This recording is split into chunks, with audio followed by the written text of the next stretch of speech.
ዜና እንኳን የለም። ጠላት ሞከረን እንኳን አልተባለም። ወይ ደግሞ ጠላትን ድባቅ መታን እንኳን አልተባለም። ይሄ የአብይ ብሄበር አይደለም። አብይ በዚህ መልክ የሚንቀሳቀስ መሪ አይደለም። ስለዚህ ምንድነው የሆነ ያለው? አብይ ለምንድነው ለመደበቅ እየሞከረ ያለው? ምንድነው? እንዴት ነው ያስቻለው አብይ የሚለውን መነጋገር ያስፈልጋል። አንደኛ በዚህ ሰዓት ኦልሬዲ ማወቅ ያለባችሁ ይሄ የአደባባይ ምስጢር ነው። በዚህ ሰዓት ጦርነት የለም ብለን የምትደብቀው ነገር የለም። ይሄ የዓለም ሚዲያ ያወራ ከአልጀዚራ እስከ የአረብ ሚዲያዎች፣ የሱዳን ሚዲያዎች፣ የኢትዮጵያ የትግራይ ሚዲያ ቶ እነሱ በየቀኑ ዜናውን እየሰሩ ነው። የትግራይ ሚዲያ የትግራይ አመራሮች ህዋትን ጨምሮ እነሱ በየቀኑ አብይ አህመድ ጦርነት ከፍቶብናል፣ የትግራይ ህዝብ ሆይ ተዘጋጁ፣ የኢትዮጵያ ህዝብ ሆይ ጥንቃቄ አድርጉ እያሉ አሁን እኮ የምናዳምጠው እኮ እንደ መሪ ከትግራይ ነው የተለያዩ ነገሮችን የምናገኘው። ለጥንቃቄም የሚሆን መረጃዎች ከትግራይ ቴሌቪዥን ብቻ ነው የምትሰማ። ለምንድን ነው አብይ የሚደብቀው? ሰራዊት የኢትዮጵያ ሰራዊት አይደለ እንደሚሞተው? የትግራይ ሰራዊትም የኢትዮጵያውያን ሰራዊት አይደሉም እንደ የሚሞቱት? ለምንድን ነው ኢትዮጵያውያን በዚህ በኩልም በዛኛው በኩልም የሚሞቱት ዜጎች ናቸው? ደግሞ በዚህ ሰዓት ለየት የሚያደርገው የሱዳኑ ጄኖሳይደር ተብሎ በዓለም አቀፍ የተፈረጀበት አርኤስኤፍ ተሳትፏል ብሎ የትግራይ መንግስት ያረጋገጠውን መግለጫ አውጥቷል። ይሄንን ደግሞ አብይ አህመድ በግልጽ ውሸት ነው ማለት አለበት፣ ካልተሳተፉ ማለት ነው አርኤስኤፎች። እኛ የምናውቀው ቤንሻንጉል ጉሙዝ ውስጥ ስልጠና እየወሰዱ ያሉት እንዳውም ከቤንሻንጉል ጉሙዝ እኮ የተጠጉ ወደ ኢትዮጵያ ወደ መሀል ሀገር እየመጡ አሁን ወለጋ ውስጥ ነው የስልጠና ማዕከል የተከፈተላቸው የአርኤስኤፍ። በየቀኑ ከበርበራ ወደ ምዕራብ ኢትዮጵያ እኮ ተሳቢዎች በየቀኑ ነው ቢዚ ነው እንትን መሳሪያ የሚያጓጉዙት። እና አሁን የትግራይ መንግስት አርኤስኤፍ ተሳትፎ የትግራይ ኃይልን ለመምታት ሞክሯል ብሏል። ይሄንን ደግሞ ግዴታ ያለበት የአብይ አህመድ ወይ ውሸት ነው ማለት አለበት። ምንም መናገር ካልፈለገ ስለዚህ የውጭ ሀገር ኃይል ኢትዮጵያ ውስጥ ገብቶ አሁንም ኢትዮጵያውያንን እየገደለ ነው ማለት ነው። ከዚህ በፊት እንደምታስታውሱት የኤርትራ ሰራዊት አልገባም፣ አልተሳተፈም፣ ምንም ነገር አልገቡም እየተባለ የኤርትራ ሰራዊት የትግራይ ህዝብ ላይ ያደረሰው ሁላችንም የምናውቀው ነገር ነው። አብይ ግን ያንን ሲደብቅ ነበር እስከ መጨረሻ ድረስ። የአብይ መንግስት ምንም አይነት ሰራዊት የኤርትራ ሰራዊት ትግራይ አልገባም እያሉ ነጭ ውሸት ሲዋሹን ነበር፣ ኢትዮጵያውያንን ሲዋሹ ነበር። በኋላ ላይ የኤርትራ መንግስትን ማመስገን ጀመረ አብይ አህመድ። የኤርትራ ሰራዊትን ማመስገን ጀመረ በአደባባይ በፓርላማ ሁሉ ጠርቶ። አሁን ደግሞ ከትናንት ወዲያ በአማራ ቴሌቪዥን ላይ ወጥቶ ስህተት ሰራው እኮ የኤርትራ ሰራዊትን አምጥቼ ታሪክ ጠባሳ ነው የፈጠርኩት ምናምን አለ። አሁን ደግሞ ከሱዳን አምጥተው የትግራይ ህዝብን ለመጨፍጨፍ መሞከሩን ከትግራይ ህዝብ ሰማን። ስለዚህ አሁንም ደጋግመን የምንናገረው የትግራይ አመራሮች መግለጫ ያወጡት ውሸት ነው ብሎ አብይ አህመድ መግለጫ ካላወጣ የትግራይ መግለጫ ትክክል ነው ማለት ነው። አብይ አህመድ ዲፌንድ ካላደረገ የሆነ ውሸት እንኳን ይሁን ወጥቶ ውሸት ነው እኔ የላኩት ኢትዮጵያውያን ብቻ ነው ብሎ ካልተናገረ ስለዚህ ከትግራይ የምንሰማውን የግድ መውሰድ አለብን ማለት ነው። ባላንስ ካልተደረገ አትሊስት እንደ ሚዲያ ያው የአብይ ውሸታም እንደሆነ እናውቃለን። ነገር ግን ከሷ አንደበት ደግሞ መስማት የግድላል። ምንድን ነው ያለው? አርኤስኤፎች የሱዳን ውስጥ አማጺ ቡድን በዓለም አቀፍ የዘር ፍጅት ምናምን ብሎ የተከሰሰው ተሳትፏል ከሆነ የትግራይ አመራሮች ብለዋል ተሳትፏል። ይሄ በጣም ሲሪየስ ጉዳይ ነው። በነገራችን ላይ የኢትዮጵያውን ለነገ ነው ሲሪየስ የሚሆነው። በየቀኑ አብይ ከውጭ አምጥቶ ዜጎችን ለማስጨፍጨፍ የሚሞክር ከሆነ ዝም የምንል ከሆነ ተጠያቂዎች ነን እኛም። ኢትዮጵያውያን ይህንን መስማት አለባቸው። አብይ ግን ይህንን እየደበቀ ነው። ምንም አይነት ነገር እንዳልተከሰተ በድብቅ ጦርነት ለማካሄድ እየሞከረ ነው ትግራይ ላይ በድብቅ። ምንድን ነው እየሆነ ያለው? ይሄንን መጠየቅ አለብን። ይኸውላችሁ አሁን ለምን አጀንዳውን ደበቀ እመጣበታለሁ። ኦሬዲ ትልቅ ጦርነት እየተካሄደ ነው። ምናልባት ትናንትና ዛሬ ብዙ ትኩሶችን ላናዳምጥ እንችላለን፣ ላንሰማ እንችላለን። ነገር ግን ከባድ ጦርነት ተጀምሮ ነበር። በድሮን በአየር ኃይል በእግረኛ ብዙ ትልቅ ጦርነት ተካሂዷል። አንዳንዶቹ አይ እርስ በርስ እየተፈታተሹ ነው።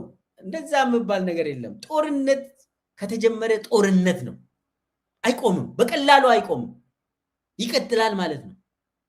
ስለዚህ አንዳንድ የምንሰማው ደግሞ ትግራይም በድሮን ታጥቋል የሚል ዜና እየሰማን ነው፣ ባናረጋግጥም። ስለዚህ ጦርነቱ ትከሻ ለትከሻ እየሆነ ነው ማለት ነው። አብይ የታጠቀውን እኛም ታጥቀናል የሚል ነው። አሁን የምንሰማ የምናየው ቪዲዮዎች አሉ። የተማረኩ ወታደሮች ተብሎ የሚታዩ ትግራይ ሰራዊት የታጠቀው ጦር ተብሎ የሚታየው አለ። ይሄ ነገር ዝም ተብሎ እንዳላየ ሰው አብይ አህመድ ለምንድን ነው ዝም ያለው? የኢትዮጵያ ሕዝብ እኮ የመስማት የማወቅ መብት አለው ነው። ተጠንቀቅ እንኳን አልተባለም የኢትዮጵያ ሕዝብ። አሁን አብይ አህመድ የኢትዮጵያ ሕዝብን ወክያለሁ የሚል ሰው ከሆነ መናገር ያለበት ለኢትዮጵያ ሕዝብ ነው። እኔ አሁን አብይ እውነት ይናገራል ሳይሆን መናገር አለበት፣ ውሸቱንም መናገር አለበት። የሆነውን ነገር ለኢትዮጵያ ሕዝብ መናገር አለበት። ሽፍታ እንኳን ኮሽ ካደረገ አንድ መሪ ይናገራል። አንድ ሰው ከሞተ ከዛኛው ከዚህኛው አንድ ሰው ከሞተ ትልቅ ብዙ ህይወት ነው ያለፈ ተብሎ ነው ለኢትዮጵያ ሕዝብ መነገር ያለበት። ለነገሩ ለአብይ እኮ 1,000 ይሁን 1 ሚሊዮን ኢትዮጵያውያን ቢያልቁ ጉዳዩ አይደለም። እንኳንም ሞቱ ነው ለአብይ። ምን ደግሞ ዋጋ አለው ይሄ ኢትዮጵያ ሰራዊት በየቀኑ ስራው መሞት አይደለ እንደሚል ሰው እኮ ነው አብይ። አሁን እዚህ ላይ አንደኛ አብይ አህመድ የኢትዮጵያ ጠቅላይ ሚኒስትር እስከሆነ ድረስ ለፓርላማ ራሱ በፍጥነት ፓርላማውን ጠርቶ ይሄ ነገር እየሆነ ነው ማለት አለበት። ለምን ብዙ ሚሊዮን ገንዘብ ይወጣል በአንድ ቀን ጦርነት፣ ብዙ የሰው ህይወት ይወጣል በአንድ ቀን ጦርነት። ስለዚህ ፓርላማው መብት ነበረው፣ መብት አለው የመስማት። አጠቃላይ ለኢትዮጵያ ህዝብ ደግሞ በሚዲያው በየቀኑ እኮ ይወጣል አይደል? እንደ አብይ ሚዲያ ነው የወላቸው። አብይ ማለት ኢትዮጵያን በፕሮፓጋንዳ እገዛለሁ ብሎ የሚናገር ሰው እኮ ነው። በየቀኑ ወጥቼ ካልተናገርኩ አብይ ወድቋል ብሎ ኢትዮጵያ ህዝብ እኮ ያምናል ብሎ አብይ በየጊዜው የሚያወራ ሰውዬ እኮ ነው። ከሚዲያ እኮ የጠፋው ታሞ እንደሆነ እሱም በኋላ መጣበታለሁ ምን ሆኖ ነው የሚለው። እና ዛሬ ላይ አብይ አህመድ ኢትዮጵያን እንደ ግል እንደ ግል ኢንተርፕራይዙ ቆጥሮ የራሱ ቢዝነስ አድርጎ ኢትዮጵያ ሀገርን ሲፈልግ መረጃ የሚሰጥ ሲፈልግ የሚከለክል ሆኖ ቁጭ አለ። ትልቅ ጦርነት ተካሂዶ የኢትዮጵያ ህዝብ ያለማወቅ ኢትዮጵያ አትሰማም አልነግርህም አለ ንቆ ትልቅ ጦርነት ተካሂዶ እኔ ማን አሸነፈ ማን መታ ማን ጀመረ እሱ እንዳውም እስካለን መረጃውን እኔ እስካለው ድረስ ራሱ አብይ በግፊት እንደጀመረ ነው እና አብይም ወጥቶ አይ የትግራይ ኃይሎች ናቸው የጀመሩት አላሉ። ግን እኔ እዚህ ውስጥ አልገባም ማን ጀመረ የምለውን ካልኩሌሽን ውስጥ አልገባም። ግን ደግሞ የኢትዮጵያ ህዝብ መስማት ሪፖርት ማድረግ አለበት። አብይ አህመድ ይሄ ነገር ሆኗል፣ ስለዚህ ተጠንቀቁ እንኳን ማለት አለበት አላለም። ኢትዮጵያን እንደ ግል ንብረቱ ቆጥሮ ከፈለገ ሰውን ያስገድላል፣ ከፈለገ በአንድ ቀን በብዙ ሚሊዮን ገንዘብ የሚቆጠር ሀብትን አፍስሶ ጦርነትን ያካሂዳል። የተረዳ ነው። ኢትዮጵያ ህዝብ በጣም ሲሪየስ የሆነ ጦርነት እየተካሄደ ያለማወቅ ደረጃ ላይ ደርሷል። ማንም ሰው አይነግርም። ኢትዮጵያ ህዝብ እንዲህ አይነት ጦርነት እየተካሄደ ነው እንደዚህ ሆነናል እንኳን ብሎ በውሸት እንኳን ዛሬ ላይ የሚነግር ሰው የለም፣ መሪ የለም የኢትዮጵያ ህዝብ ሆይ። ስለዚህ ወደ ዋናው ለምንድን ነው የደበቀው ወደምለው ሊድ አንዳንድ ሰዎችን ጠይቄያለሁ። መከላከያ ውስጥ የሚሰሩ ከላይ ወደ አመራር አካባቢ ያሉ ምንድነው እየተካሄደ ያለው ጦርነቱ ውሸት ነው ወይስ ምናምን ብዬ ጠይቀዋል። በጣም ከባድ ጦርነት ነበር አለ። ብዙ ሰው አልቋል። እነሱ በሚሉት በእኛ ወገንም በእነሱ ወገንም ብዙ ሰው አልቋል፣ ያሳዝናል ብሎ ነግሮኛል። እሺና ለምንድን ነው ይሄ ነገር ግልጽ የማይደረገው?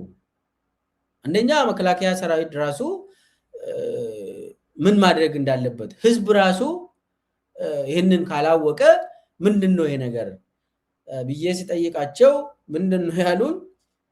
በዚህ ሰዓት አብይ የሚፈልገው አዲስ አበባ ውስጥ የጦርነት ጉዳይ እንዲህ አይነት ጦርነት ተጀምሯል የሚለው ነገር ዜና እንዳይሆን እሱ ነው የከለከለ። የመከላከያ አመራሮችም ከላይ እስከታች ድረስ ምንም አይነት ከሚዲያ ጋር እንዳታወሩ ብሎ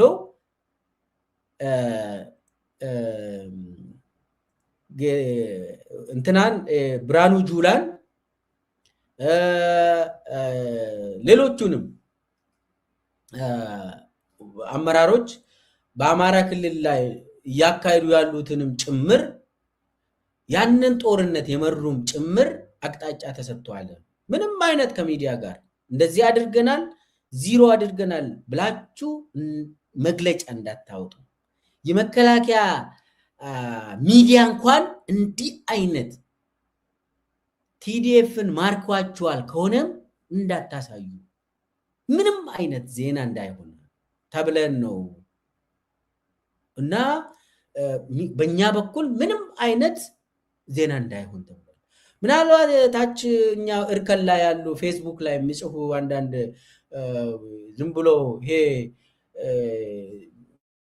ብሎ ገንዘብ የሚበሉ ከሆነ ፌክ የሆኑ ፎቶዎችን ስጡና ድባቅ ተመቱ ተማረኩ ምናምን ብሎ እነሱ ይስሩ ምናምን።